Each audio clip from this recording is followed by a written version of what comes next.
writing off my face, I'll never change the tune. I used to all these hookers in town, they fuck for free, eat a couple pills when they're touching me. Retz. At the time of this interview, I am 19 years old. Alright.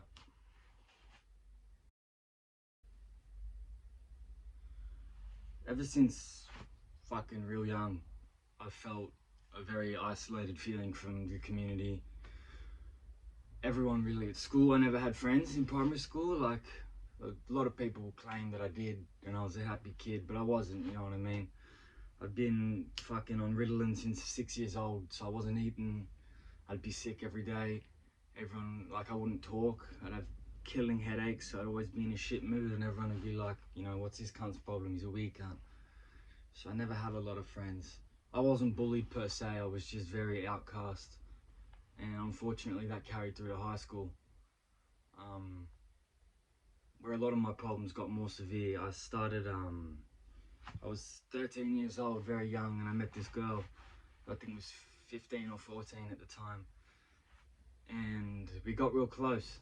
And we started dating eventually, which that was the first time I've ever felt what I would consider real love. You know, I was young, so a lot of people think you can't feel love when you're young, but age doesn't dictate emotion, you know, and it's vice versa. Like, I can be 56 and be that emotionally strong that I'm a 6-year-old, or I can be fucking 10 and have the emotions of a 30-year-old. It's all, you know, it's not something you can control. But back to what I was saying is we started dating, and then 6 months had passed. She was the love of my life, I'd convinced myself.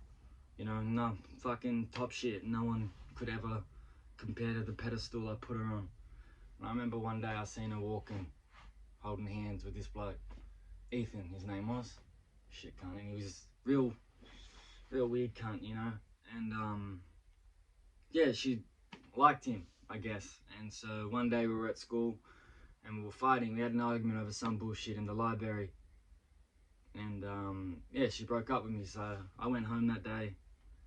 And there's 2 lines there, which you probably can't see on the camera, but that's the first time I ever slipped my wrists.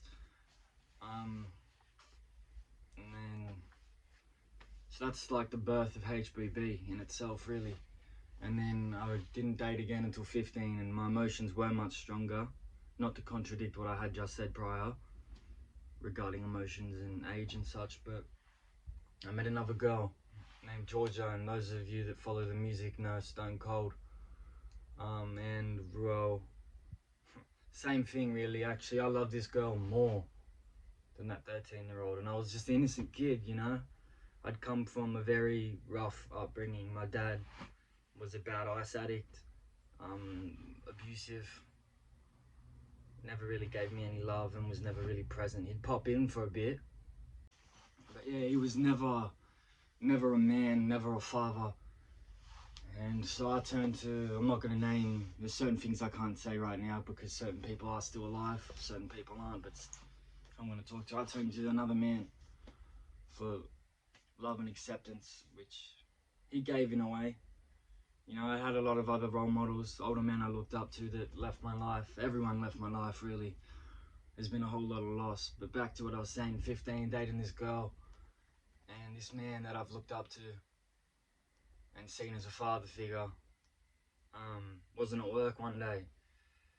And I guess this is really where a lot of my mental,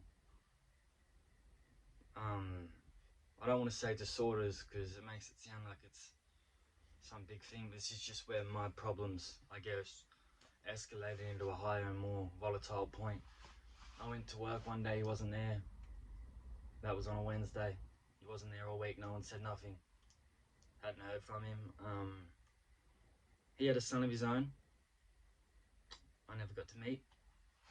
Would have liked to know his son, because he was a good man. Then come the Monday, everyone had a meeting, and it turns out his son found him dead, and he'd hung himself in his shed. And so that same day, I remember I told my girlfriend at the time, and she had problems of her own, this woman. To this day, I've not met someone as vindictive as her. And I've met some pretty shit people. And so I've told her this, and what she's decided to do is lock her house up, her unit actually, and go into the shower and slit open her wrists and fucking take photos and videos and shit and send it to me, because she had this mentality that everything had to be focused on her.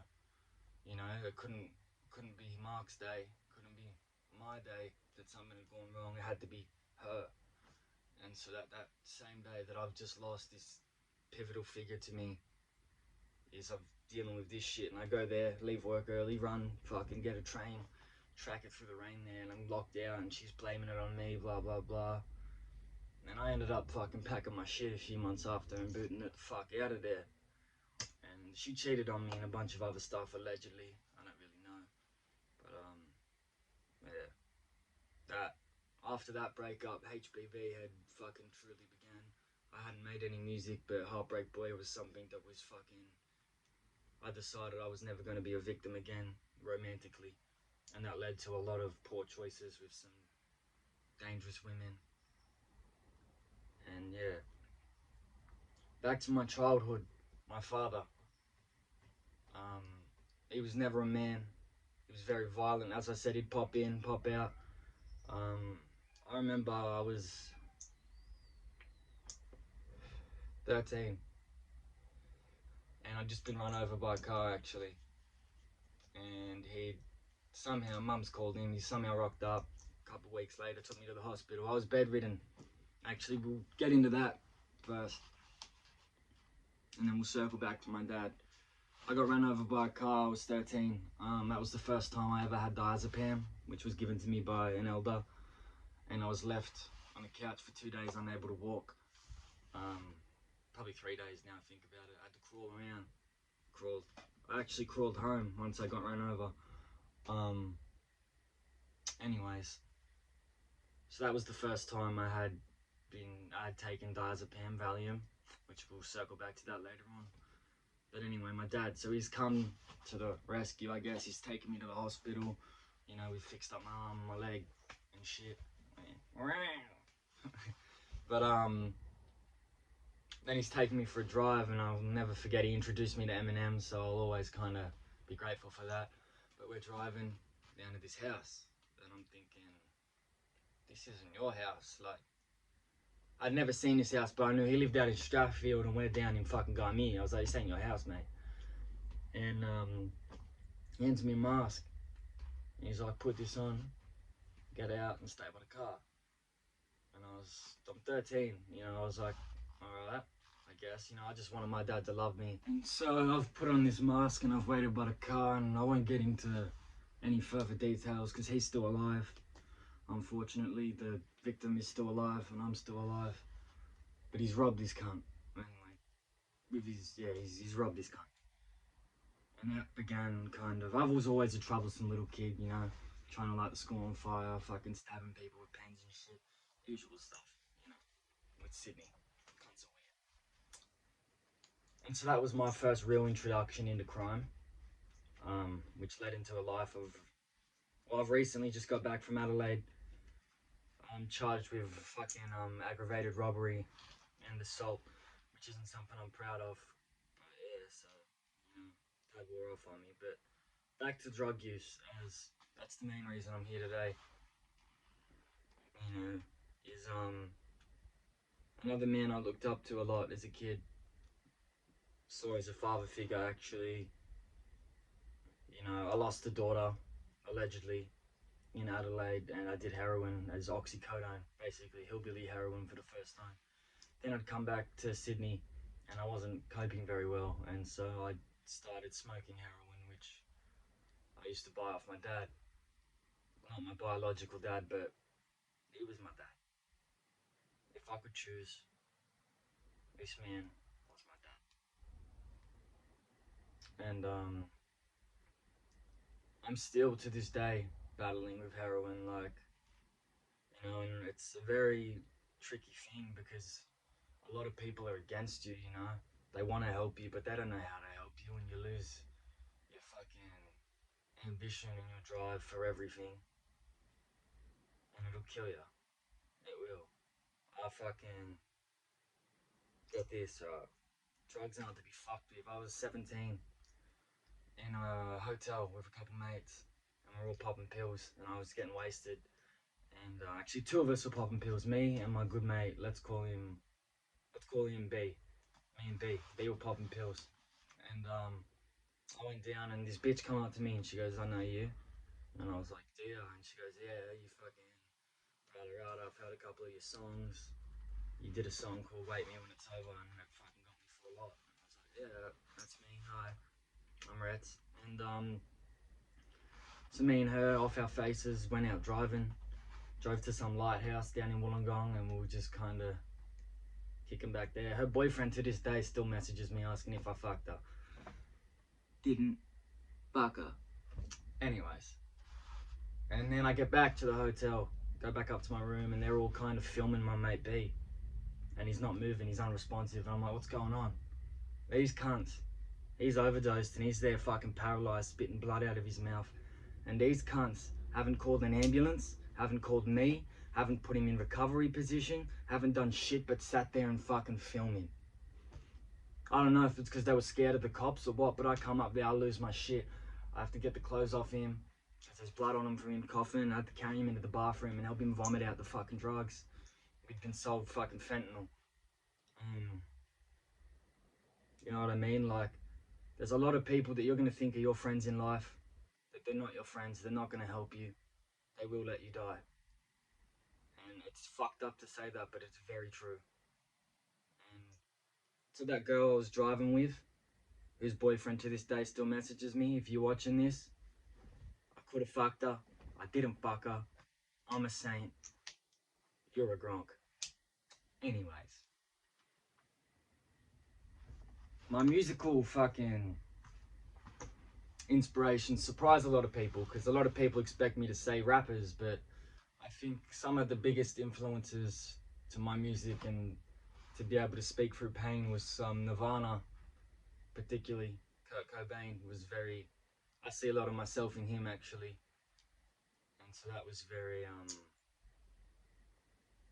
I was 12 years old when I first heard Teen Spirit in music class, and I loved him ever since. Researched everything about him. So that was, Nirvana plays a heavy influence into my music. So does Lil Peep. And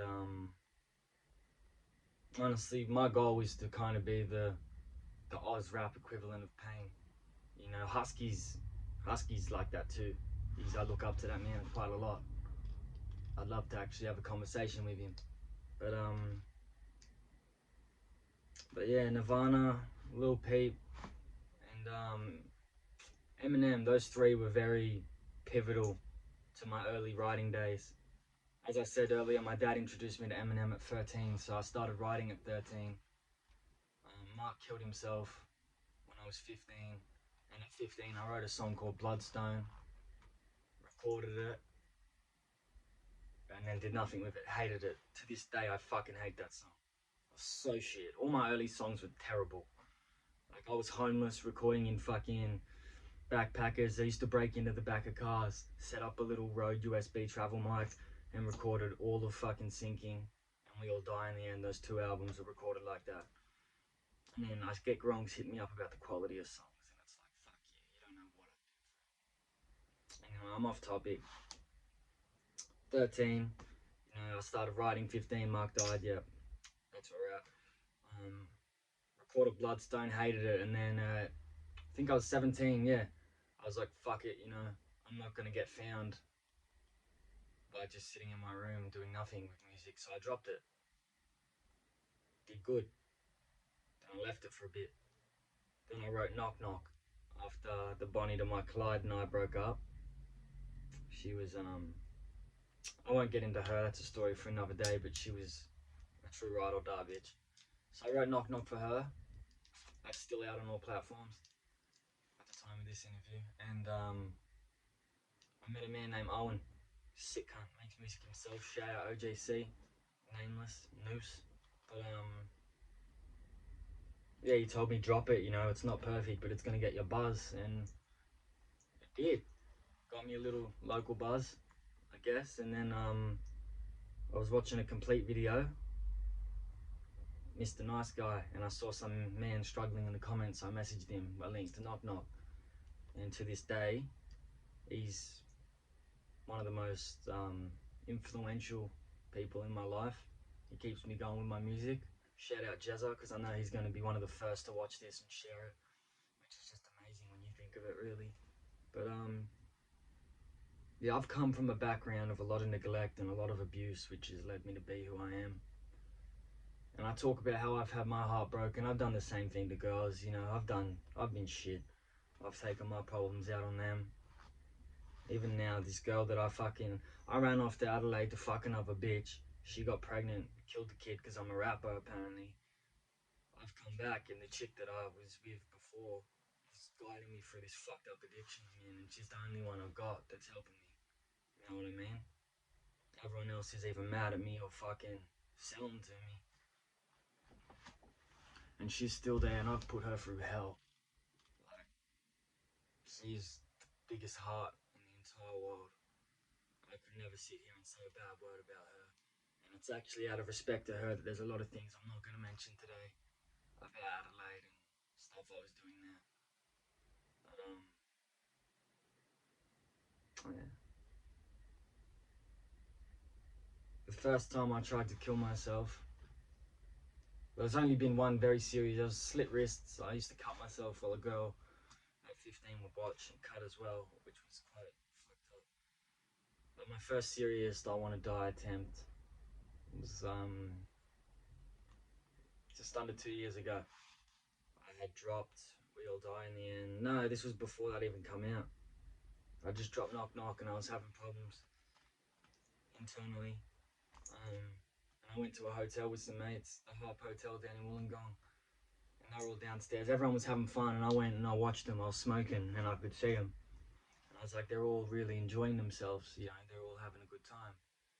And so I thought, alright, I'm gonna go upstairs. I'll give it an hour. If no one notices I'm gone for an hour, I'm gonna pop these pills, I'm gonna kill myself. An hour comes, no one noticed. I saw my ex smoking and having fun with these other girls, and I was like, she's happier without me, I bring nothing but pain. So I ate a bunch of pills and passed out on the floor listening to Come As You Are by Nirvana. I think that was the song at least. Yeah, it was actually, because I remember being sick. And to this day, I don't know what it was, but something fucking... I can't vomit. I still can't due to... I died as a kid asphyxiated and had fundoplication, slowing up my stomach. I can't vomit, but I vomited out those pills somehow. And I can't actually honestly speak on what happened the rest of that night, as I don't remember it. I've heard various stories that contradict one another. Yeah. My music today. I'm working on an album, Bonnie and Clyde, and then I'm working on another album after that called Crying Music. That's the working title. I changed them a lot. Bonnie and Clyde I really want to do well, but who knows, you know what I mean? It's people don't like to support people that are low coming up because it's not cool, you know? They'll fucking jump on the bandwagon once you're getting fucking 30,000 likes and comments and it's a trend to like you. You know, people go by what society thinks is cool more than what their heart feels like. A lot of people hate me, that's alright. But a lot of people hate me because it's a trend to hate me amongst these up and coming rappers because I speak freely. And yeah, I say some bad things, I do some bad things. My music might come across in the wrong way, but that's my heart. Like, I've lived through some fucking expensively fucked up things that I still don't have the courage to talk to you about. Like, I was abused as a kid. To this day, I haven't spoken to anyone about who it was, what happened. But all I can say is I got back at them. Before I went to Adelaide, I got revenge. Anyways, you know, I was just a scared fucking kid. Look, that's a sign right there to keep these fuckers on. But, yeah, man. this album I'm working on, I really want it to do well, but I know chances are it's not gonna do that good, which is alright because I'm not a fame chaser. I don't make music to be famous, and I truly mean that. You know, I'd love to live off it. I'd love it. But I just make music so that I'm not back in a hotel killing myself. And so other people aren't fucking driven to the position to want to kill themselves. And so the addicts like me know that they're not alone. You know, not so much to say that it's gonna get better, because that's all you hear. Everyone tells you it's gonna get better. It's gotta get better. It's gotta get better. Fuck off with that shit. Sometimes it don't get better. You just gotta figure out a way to deal. And I think my music is a very, very good outlook is in that retrospective. And I get messages from a lot of people ranging from mothers, heroin addicts, ex-cons, young kids. You know, those messages keep me going. And this album is, I don't want to give too much away, but it's the best work I've ever done. And I really want it to do well. I've recently dropped a track, Young Miss Adelaide, which will be out by the time this interview's out, which touches on my experiences in Adelaide. And yeah, my advice to anyone struggling with addiction, don't do it alone. Alright, it sounds cliche, I'm sure you've heard it a lot of times, but don't do it alone. You know, like, it's the worst thing you could do. My mum found out because my sister found out and snitched on me. I was doing heroin and my mum wanted to go fuck up the guy who was giving it to me, not kind of realizing that what's that going to accomplish? If I'm not getting it off him, I'm getting dangerous stuff off other people. You know? That's the way it goes. An addict, you can fuck with an addict supplier, they're just going to end up going to dangerous places, doing worse things, and getting the same outcome. They're still going to be on drugs. But yeah, don't go through it alone. Tell someone, whether it's a friend, an ex, a fucking uncle or mother. If you have a family and you were gifted, unlike me, I don't have a family. I have a mum, a couple sisters, a couple siblings in the foster system who don't even know I exist, and I'll never see them again. Just don't go through it alone. Like, it'll fucking kill you. You'll end up dead. Just easy as that. I'll probably end up dead. You know? Like I can say, pop a couple pills, have a bath, boom, go to sleep. Clocked out. But fucking, what else is there to say, really? You know, I don't want to kind of keep going on and mumbling. I'll tell you a little bit about my sisters. Because my dad, as I mentioned, putrid cunt, bad meth head. He fucking chose drugs over his own kids. And he recently heard that I make music. One of my mates told me he's seen him. And he's like, that's my son. Dad, if you watch this, I'm not your son. Alright? I was 17, looking up to you, taking you to go fucking get meth and helping you shoot up in the back of a car. I'm not your fucking son. You are not my father. You're a fucking scumbag junkie who chose drugs over his family, and that's fucking... I'll never forgive you for that. I won't even be at your grave, you dog cunt. But anyway, I digress. My sisters got taken because he was an unfit parent. Lily and Violet, and Chaz, my brother, who's older now. I think he's probably going to be my age when I first started dabbling in drugs, and I worry. I do, but at the same time, they're never going to find me. They haven't reached out yet. You know, I don't have any social media under my real birth name. For those of you who don't know, my real name is Bailey. But all my socials are Retz. I go by Retz more often than anything else because it's just fun for me. But yeah, they got taken, and that broke me. Truly broke me. But I guess I got to look at the thing. At least I made it. I could be getting raped in a foster home right now, but I'm not. So I got to at least be grateful for that. And yeah, just that's been my message pretty much. I I think we're doing a second part to this. Yeah, we're doing a second part to this interview, touching on more stuff about my background. This was just kind of an introduction as to who I am and what I do. I've got a couple albums out on all platforms, so if you don't know me from music, just look up Retz. Yeah, Young Miss Adelaide is my newest song. It's fucking killer. Right, anyways, it's been, I don't want to say a pleasure, because it's been quite hard to talk about these things, but it was necessary. Stay safe, guys, and I really mean it. It's a dangerous fucking world out there, and it's just getting worse. HBB, Retz loves you, for whatever it's worth.